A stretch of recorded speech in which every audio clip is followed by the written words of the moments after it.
Little Mermaid made me hate cinema. The Alpha Critic.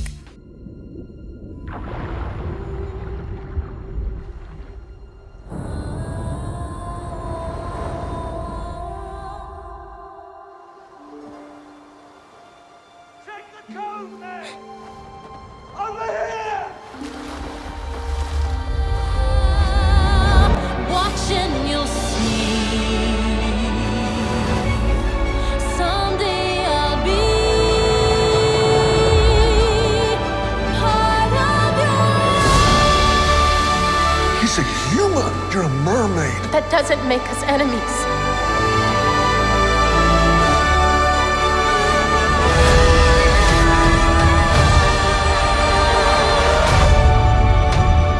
All right, so I went to go see The Little Mermaid the other day in the theater. It was a weird thing, man. Like, I go to the movies with this group of people that Chris Gore, I don't know if you know who Chris Gore is, I interviewed him for the show, but he organizes this meeting in LA with some of his fans and stuff, and he was like, hey, you want to come watch some movies with us? And I was like, okay, cool. So, we saw a couple of movies together. It was great, good fun, good group of guys, conservatives, just decent people all around, kind of nerdy guys. They love movies and they love pop culture and they love all this kind of thing. And one of the rules is that they go to big new movies whether they think they're going to be good or not. And so this week they decided to go see The Little Mermaid. And as somebody who has decided to do a channel devoted to criticizing what Hollywood is producing and pop culture in general, I thought, okay, that makes sense. I will go to this and I'll make a video about it. But then I'm sitting there in a theater and The Little Mermaid movie starts, and I'm just thinking, what the hell am I doing here? It was really weird. All right, so I'm going to give this film 2 ratings, and I'm going to give them to you up front. The first rating is going to be my perception of the film and how I felt about it. The second rating is going to be a little bit more valuable to you, I think. It's going to be the rating that I think is going to indicate how I believe you will enjoy the film, or maybe your family will enjoy the film. So for my rating, this is like a -2. Like, I hate this film so much. I hate it. I hate it. I hate it. Now, for you guys, will you guys like it? I think it's a completely different story. I think it's kind of up in the air. I think you will probably like it, or your kids will probably like it. I would say that your daughters may really like it. It all just depends on your kids and what they like. The production value is basically perfect. It's so perfect it almost seems sterile. It's pristine. It's beautifully shot, really clean, but also impressive in terms of like the computer graphics and everything like that. Special effects are phenomenal. I mean, it looks absolutely brilliant. The little girl that plays Ariel or whatever her name is, she is good. She's a good actress. She's very cute. You want to like her for sure. The prince, I don't know. I probably would have cast somebody a little bit with some character, with something. I also probably would have recast the little girl, but they're all serviceable. They all work fine. So for the audience, I would say anywhere between 5 and 10. You're either going to like it or you're going to absolutely love this movie. And I understand that there's going to be a difference between how I perceive the film and how you guys might perceive the film. Because, look, there's people going to watch this film that are conservatives that are coming out of it saying this film is not woke. That is absolute garbage. It is one of the most woke things I've ever seen in my life. Yes, it hasn't changed the story from the old 1989 script. I mean, the story is almost identical. So in that sense, it's not woke. They're not putting in a lot of woke story elements, but it's woke. And I'll get to that in a second. First, I kind of want to explain my experience and why I'm thinking the way that I am about this movie. It was absolute torture from beginning to end for me. But that said, I didn't really enjoy the cartoon either. 1989. Okay, so the original film came out in 1989. I would have been 9 years old. I felt like I was too old for that movie then. I felt like, as a 9-year-old boy, I watched Little Mermaid. Maybe I saw it a little bit later. Maybe I saw it when I was 10 or something, but it's for little girls. There's not a lot of adventure. There's no prince that slays a dragon. There's nothing like all that exciting for me. I never, the princess movies were never really my thing anyway. I'm watching G.I. Joes and He-Man.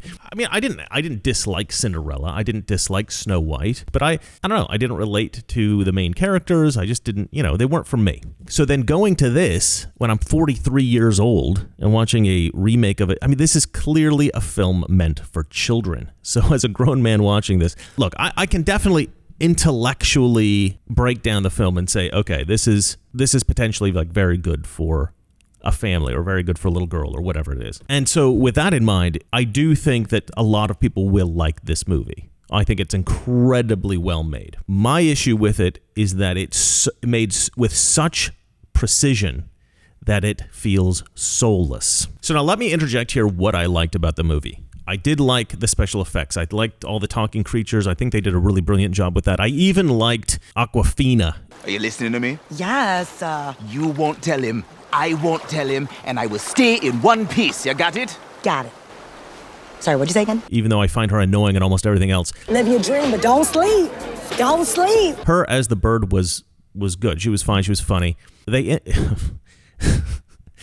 interjected some rap song into the film, which was insufferable. It was one of the worst things I've ever heard in my life. Have you not heard that scuttlebutt? Your butt. No, the gossip, the buzz, the who said what, who does that, yeah, the scuttlebutt. I think it was because of this guy who did Hamilton, right? The Hamilton musical, and he apparently made this musical with like rap in it about the founding fathers, and that was really popular, so they brought him in to do a rap for this movie, and it was... The guy, what with the hair and the thing, the prince, the prince has been dropping hints. He wants to, when people dress up like they're penguins, throw rice at the pigeons, they're trying to blow up the pigeons, but those are just urban legends. I know a lot of really fat pigeons. Insufferable rap song. I've got like PTSD from listening to that. Anyway, I said I was going to say the things that I liked about it.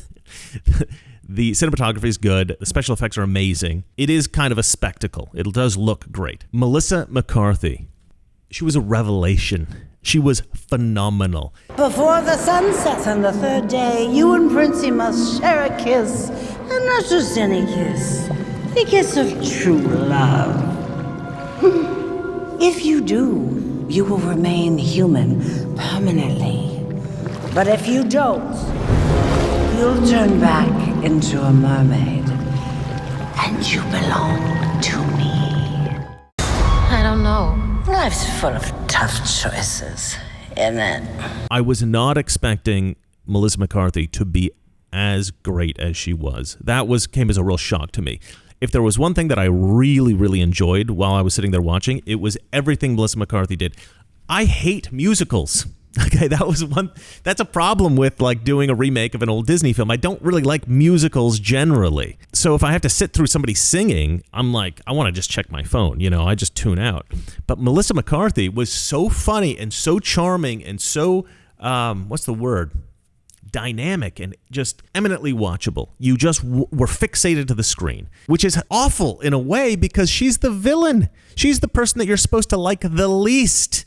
And she was the only character that I liked at all. They were trying so hard to match the characters in the cartoon that no one had any life to them. Do you want to try? And so now we get to my real criticisms of the film. This film had no soul. It was a paint by the numbers, shot-for-shot remake of this cartoon, which I think was better. I think the cartoon was better. Yes, it's interesting to see a live-action version of the cartoon. That's interesting. And they did it very well. And they did it very precisely. And they did it very cleanly. But in doing all of that, the film lost its soul. There's nothing organic about it. There's nothing natural about it. It just seems very artificial. And in fact, the acting is very artificial. I think the voice acting in the cartoon is more natural than the live action acting in this film. Oh my gosh. Have you ever seen anything so wonderful in your entire life? Wow, cool. The prince was very artificial, very, very cardboard, had no personality. You want to cast somebody with personality? Well, if you're trying to precisely emulate the cartoon, I could see how you can get trapped into this idea of bringing in a kind of generic-seeming prince guy who doesn't really have much of a personality. But I think it does a great discredit to the character from the cartoon, which if you were a child and you loved that cartoon, then you see this. I don't know if it's hard for me to tell because this isn't something I loved, like, when they ruined Star Wars, that, it's kind of crushing because you love Luke Skywalker. I didn't really love the prince from Little Mermaid. I don't give a crap. But still, I mean, if you're doing a new film, even if you want to do homage to the original, you still have to give the character.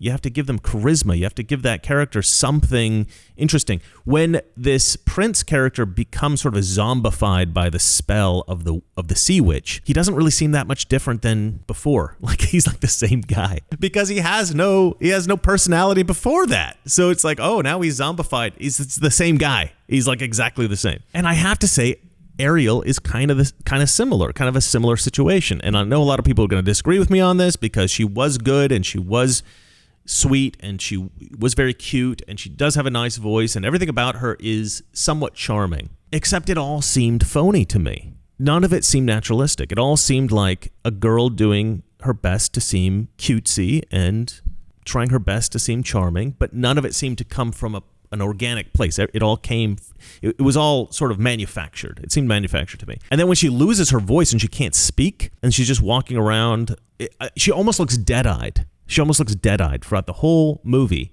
And, the cartoon girl, it's been a long time since I've seen that cartoon, but I can remember thinking, yeah, she's a girl with spirit. She's a girl that, is a little bit rebellious from her father. She seemed real to me. She seemed like a real girl who was a bit disobedient to her father, and that is a real kind of girl that exists in real life. I'm 16 years old. As long as you live under my ocean, you'll obey my rule. But if you would just listen. Not another word. And I believed it. I mean, even though I knew it was a cartoon, it seemed real to me. I could suspend disbelief, even though it was a cartoon. The cartoon version of Ariel is better than the live action version of Ariel. She was more charming. She seemed more realistic. And yes, it's a real person doing the voice, but it is a cartoon. A cartoon should not be more realistic than the real person. And now, of course, we get to the whole race thing. We talked about this before going in, me and some of the guys, before we went in to watch the movie. And I made the point that I always make, which is, look, nobody will really care about this that much if you're just casting the right person for the job. If this person is heads and tails above everyone else that applied for this gig and they just happen to be black, then I don't really have a problem with it. I think that, I still have a problem with it, but it's understandable. I could kind of understand that. If we didn't live in a culture in which Hollywood was constantly trying to race swap for some kind of like political reason, to virtue signal or to try to, lecture the rest of us on how we shouldn't be racist anymore, I don't think people would mind that much. I still find it annoying because I care about historical accuracy. I even though obviously this is a fantasy, it's a fantasy within a historical context. Also, I care about being true to source material as much as you can, Obviously, you do have to change things to make it more dynamic and interesting for cinema if you're, adapting something from a novel or whatever. But you don't have to race swap. That's not necessary. Unless the actor is so beyond better than anybody else that you really don't have a choice because you're like, this is the girl. But I don't believe for a second that there was no white girl in the world who could not have played this role. Like, of all the actresses, of all the young actresses in Hollywood, you couldn't have found a white girl to play this? I don't believe for a second that this girl was the absolute best for the role. Was she good for the role? Yeah, she was good for the role. But she's not white. She's not Ariel. She doesn't look anything like Ariel, except for the fact that she's a cute young girl. And especially for a kid's film. If you're going to put a political message in a movie, why would you do that in a kid's film?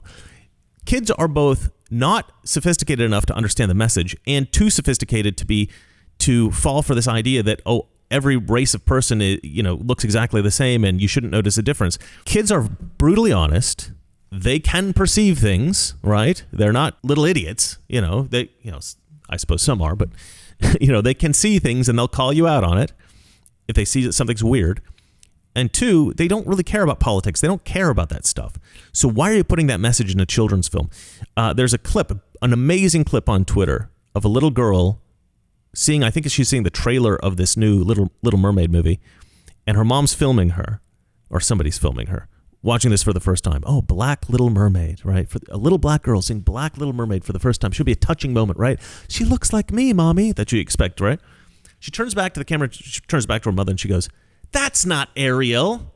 That girl's black." That is not the real one. Ariel's white, not brown.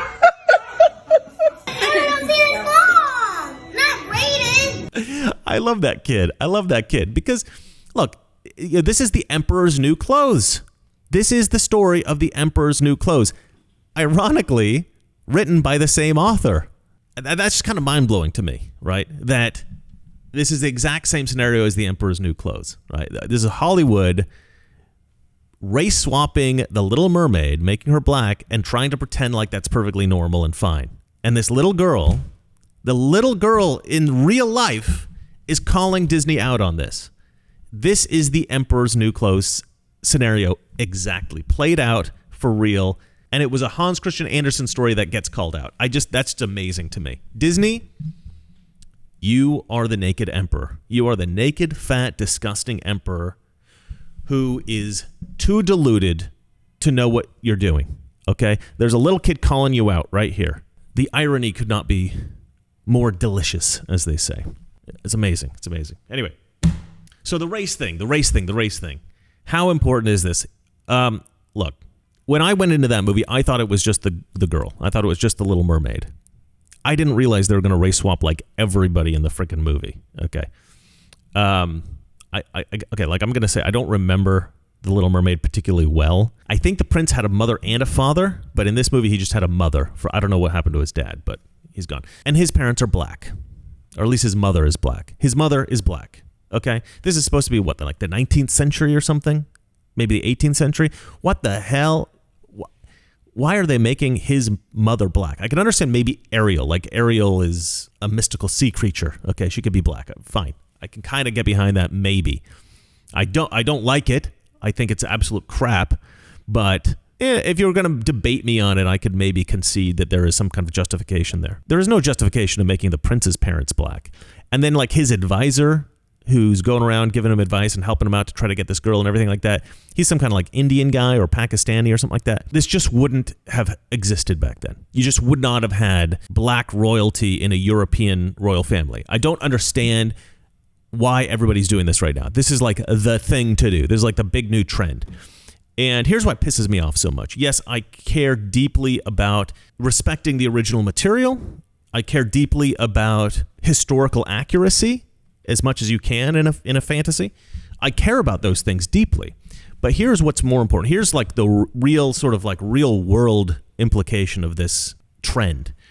You will have children growing up today who grow up believing that Europe was multicultural in the 19th century, in the 18th century. You're going to have kids who believe that. Why? Because of this effing show Bridgerton, which was popular enough that it like inspired all of Hollywood. Oh, we can put black people in the Regency period and make them like rich aristocrats and royalty, and it'll be fine and people just accept it. Well, yeah, maybe people accept it. Maybe it's a fun little trendy thing to do, but you're going to F with kids' brains. Okay, this is an anachronism. We do not have multiculturalism. We do not have ethnic diversity in Europe in the Regency period, in the Victorian era. You just don't have, it just didn't exist, okay? All right, maybe you had an occasional person from some exotic land living in Europe, but it was incredibly rare. You do not find this as this kind of saturation throughout Europe that Hollywood's making it seem like right now. And I don't know why they're doing it. I mean, I do know why they're doing it, but it's unthinkably stupid. It's unbelievably stupid to me. And so when I went to the theater and I saw, oh, the prince's mom is black, and they do make him adopted, so at least it's not completely insane. Well, it is completely insane, but it's not completely insane plus more.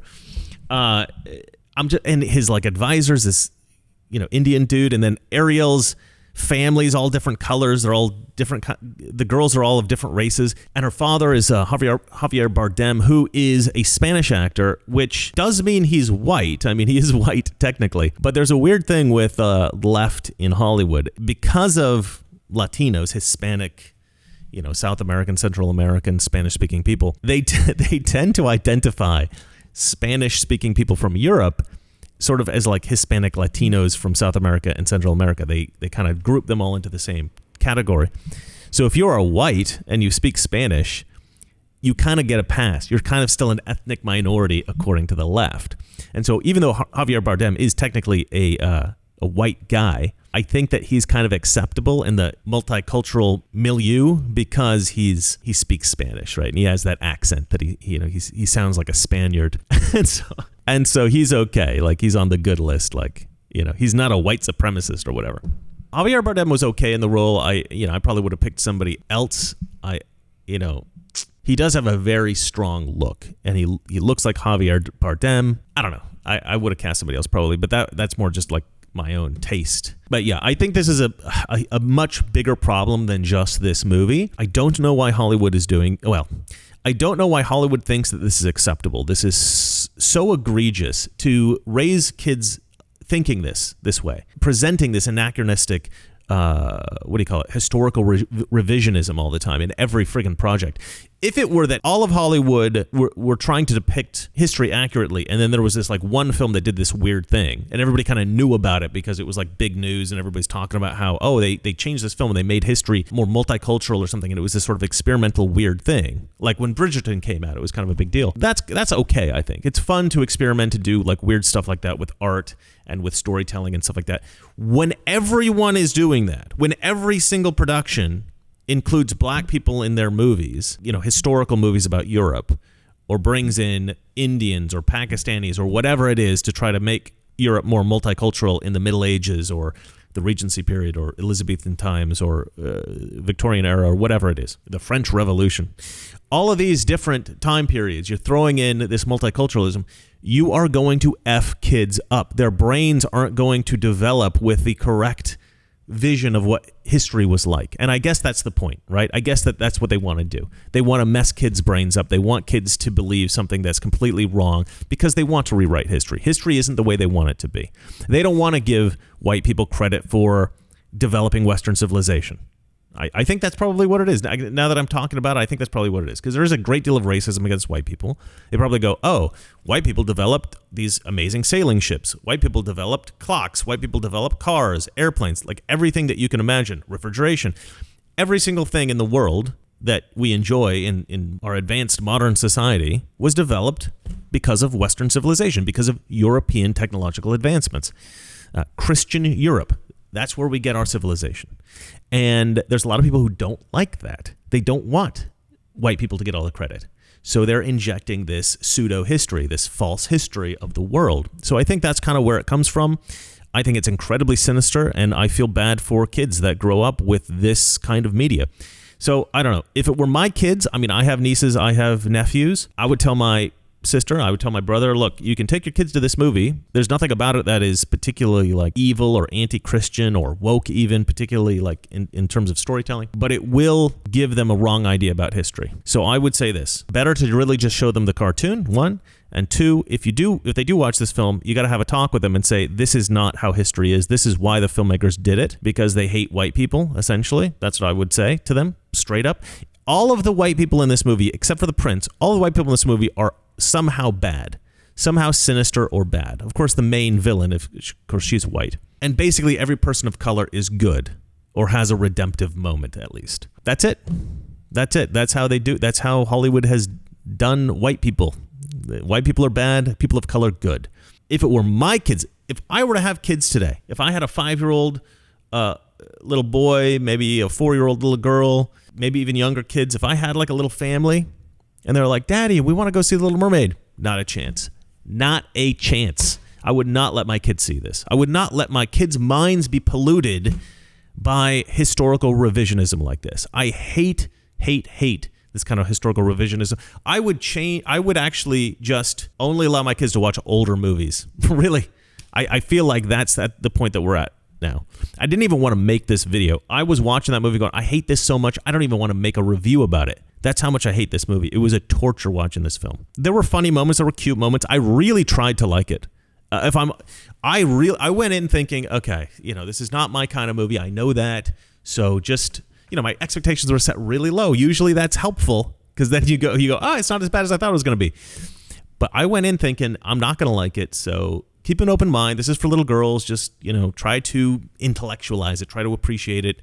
Try to imagine like what a little girl might think about it, right? That's kind of how I'm thinking about this movie. And I still couldn't freaking stand it. I just couldn't stand it.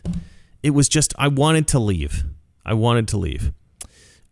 lot of the guys that I went to the theater with, these are like conservative men, grown men, they had a different view than me. They all kind of liked it. They all thought it was great. They all thought the girl that they cast was great. And I do think she's a good actress. I think she'll potentially be a star.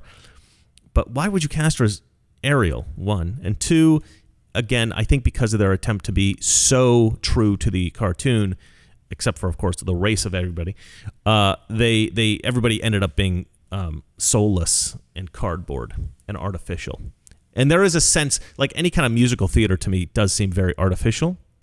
And so there is that. And so anyway, if you like artificial musical theater stuff, maybe you're going to love this. If you don't mind race swapping, you're probably going to like the movie. If you don't care if your kids grow up knowing real history or not, it's not a bad film to go see, I guess. But for me, I hated it, and I would not advise anyone to take your children to this film. All right, well, that's it for me. Let me know what you guys think in the comments below. Tell me what an idiot I am. That is perfectly fine. I like people criticizing my critiques. I think I'm perfectly open to that. I'm being particularly harsh with this movie, so if you want to be particularly harsh with me, I have no problem with that. All right, I will see you guys next time. Hopefully, the next movie I will actually enjoy, or TV show, or whatever I'm going to review. I'm trying to think of a line from Little Mermaid. I can't think of any quotes from The Little Mermaid, so I'm just going to have to say, remember to keep fighting for truth, justice, and the American way. Yeah, that makes no sense at all, but whatever. I had to finish the video somehow. Good night.